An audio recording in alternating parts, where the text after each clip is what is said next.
this passage is very profound and fundamental, but very straightforward and simple at the same time. Jesus, the context is Jesus at the Last Supper, talking to his disciples. And he says, as the Father has loved me, so I have loved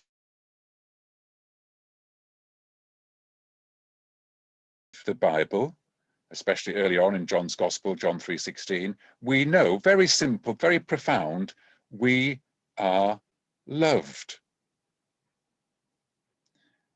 Now, that is actually a very profound thing, even though it might not feel like that sometimes. We don't feel like we are loved, especially when things go wrong. I've been asked to speak at a group next week because they want to know, why does God allow suffering? And I'm going to be talking a little bit about that, because sometimes when things seem to go wrong, it doesn't feel like we are loved. And therefore we question it. But deep down, the fundamental basic premise of Christianity, of the Christian faith, is that Jesus came to show us God's love. Now, we might struggle with that, and I sometimes struggle with that, but we are loved, and that's wonderful, great news. Secondly, this should lead to joy. Jesus says, I have told you this, that my joy may be in you and that your joy may be complete. That's the reason for him telling this. The fact that we are loved should lead us to joy. And again, with all this stuff that's been going on with lockdown, there hasn't been a lot of joy around. There's just been a lot of let's get through this. There seems to be a bit of joy coming out now with the prospect of coming out of lockdown and prospect of the effect of the vaccines, etc., and what have you. But our true deep down joy is because we are loved by God. Everybody is loved, and Christians are just the ones who have perhaps realized it, we've let it affect our lives in some way. I have told you this, that my joy may be in you. Somehow, because when we're Christians, Christ's ones, Christ is somehow living in us, then so his joy is also in us. Our joy, to a certain extent, is separate from our circumstances. Our joy is separate from our circumstances because it is Jesus's joy and not our joy. And of course, Jesus said all this about joy on the very night that he was betrayed. He would be crucified within the next 24 hours. And yet he's talking about joy. And so that's a great challenge to us. And then thirdly and finally, you'll be glad to know, in this little passage, we are twice commanded to love each other. Twice in those just few verses that Jen read to us, we are told to love each other. Now, the disciples were quite a mixed bag of people. Some people think, well, love each other, you know, everybody says that. There's nothing unusual, there's nothing original in Christianity about telling people to love each other. It's fairly basic and common sense, and it's altruistic, and it does us all good. And that is, to a certain extent, very true. So what does it mean here by Jesus saying, love each other? Well, it could be seen as saying, oh, we only love each other. We don't love anybody else. So some people see it as restrictive. We're called just to love each other. And that would be, we just love fellow Christians. We just love those who happen to be like us, who happen to have the same ideas and beliefs. You know, it's like the golf club. You know, I like fellow members of the golf club because we've all got something in common. We'd like to go and play golf. So in that sense, there's nothing unusual or difficult about that. I'd like to say a couple of points on that. First of all, the original disciples were a complete and mixed motley crew of bunch of people. They were complete opposites on the political realms. We know some of them were called zealots, who were the ones who wanted to get rid of the Romans at that time. And there were others who were completely the opposite to that. There were tax collectors who were working for the Romans. And so they were completely disparate group of people. They weren't all, if you like, crammed into some kind of evangeli mold and they were all the same. Not at all. There was a completely different group of people. And I'm sure you found that in trying to obey that commandment.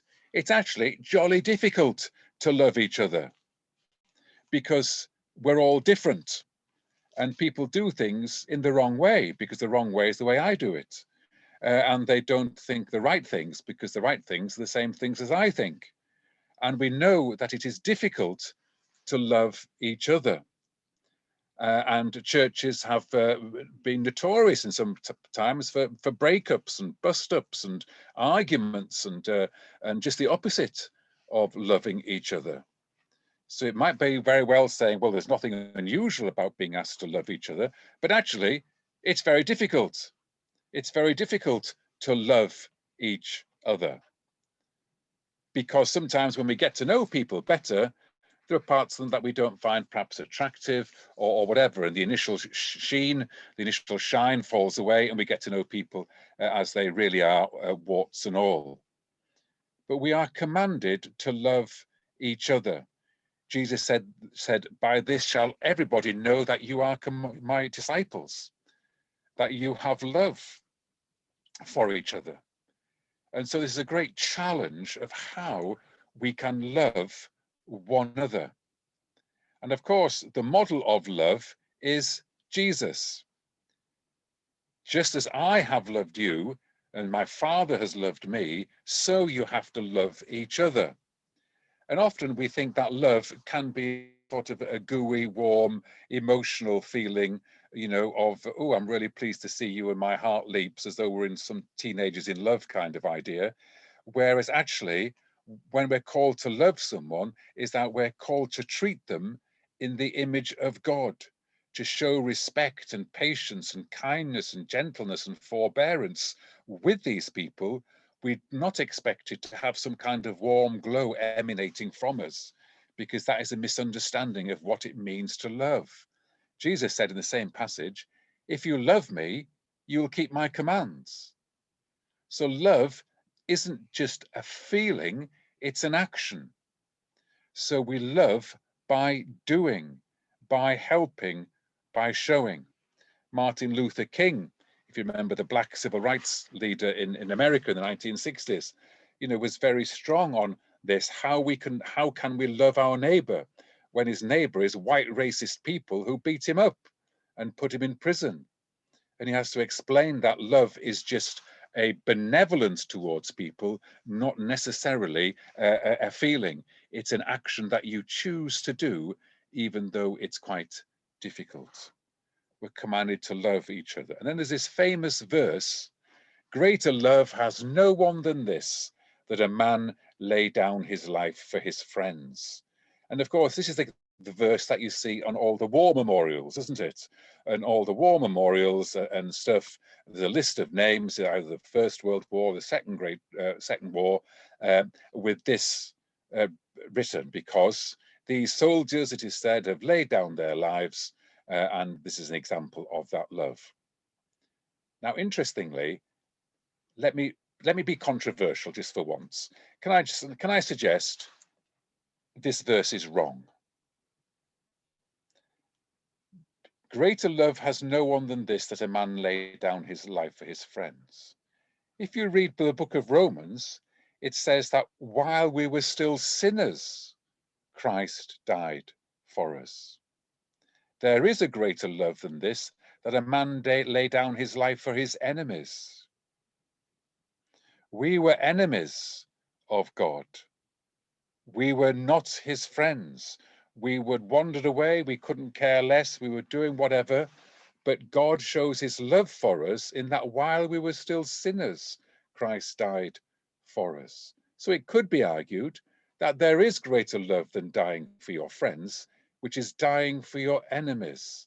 And that's precisely what we are according to the Bible. And Jesus actually goes on to say, actually, you are my friends, he says to his disciples, and I don't call you servants. We are friends and not servants. Now, I wonder which kind of balance we have in our Christian life and Christian understanding. Do we see our Christianity as basically the idea of, well, we should serve. We should serve God. It's a question of a list of do's and don'ts, and it's serving. And it's all about duty, responsibility, and so on. And that there's idea of servant. But Jesus says, I no longer call you servants, I call you a friend. Friend. Now that suggests some kind of intimacy. That suggests some kind of personal relationship. That suggests some mutuality between people rather than just servants, which is basically a one-sided relationship. A servant just gets told what to do by his or her master or mistress. But we are friends. And I wonder which one best describes us. So, 3 questions for any discussion. Sorry for those of you who can't see. The 3 questions are very simple. First of all, how can we show love? We've been told to love one another. Well, how can we do it? It hasn't been easy in lockdown. And how do we do it? There's not many of us here in Holy Trinity at the moment. So in that sense, it's quite straightforward. We've got a fairly defined group. But how can we show love to each other and to those outside of us? I'm going to stop sharing screen in a minute and talk about these through a couple of things. First of all, I'd suggest another question is, what might it mean for us to go and bear fruit? At the end of that passage, Jen read about go and bear fruit, fruit that will last. So what does it mean to go and bear fruit? What might that mean for us here at Holy Trinity? And third question, I won't be marking your homework, but just the third question for discussion. Which do you think best describes us, your relationship with God? Is it more of a servant or more of a friend? Which best describes, you think, our corporate church relationship? Is it servant of God or friends of God? So those are 3 suggested questions. So I would like to stop screen sharing.